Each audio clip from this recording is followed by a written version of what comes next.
প্রধানমন্ত্রী তারেক রহমানের সঙ্গে বৈঠক করেছেন যুক্তরাষ্ট্রের প্রেসিডেন্ট ডোনাল্ড ট্রাম্পের দক্ষিণ ও মধ্য এশিয়া বিষয়ক বিশেষ দূত সার্জিও গোর। শনিবার সকালে রাজধানীর তেজগাঁওয়ে প্রধানমন্ত্রীর কার্যালয়ে অনুষ্ঠিত এ বৈঠকে বাংলাদেশ ও যুক্তরাষ্ট্রের দ্বিপাক্ষিক সম্পর্ক, বাণিজ্য ও বিনিয়োগ সম্প্রসারণ, আঞ্চলিক সহযোগিতা এবং পারস্পরিক স্বার্থ সংশ্লিষ্ট বিভিন্ন বিষয়ে আলোচনা হয়।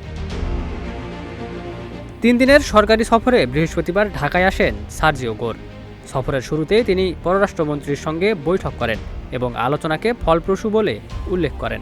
এর আগে সামাজিক যোগাযোগ মাধ্যমে দেয়া এক বার্তায় তিনি জানান, বাংলাদেশের পরিস্থিতি স্থিতিশীল বিবেচনায় যুক্তরাষ্ট্র ভ্রমণ সতর্কতার স্তর 3 থেকে কমিয়ে স্তর 2 করেছে, তবে কয়েকটি নির্দিষ্ট এলাকায় সতর্কতা বহাল রয়েছে।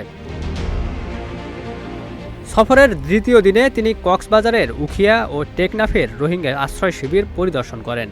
সেখানে মানবিক সহায়তা কার্যক্রম ও আশ্রয় শিবিরের পরিস্থিতি সম্পর্কে খোঁজ নেন। প্রধানমন্ত্রী তারেক রহমানের সঙ্গে এই বৈঠককে বাংলাদেশ যুক্তরাষ্ট্র সম্পর্ক আরও জোরদারের গুরুত্বপূর্ণ পদক্ষেপ হিসেবেই দেখা হচ্ছে।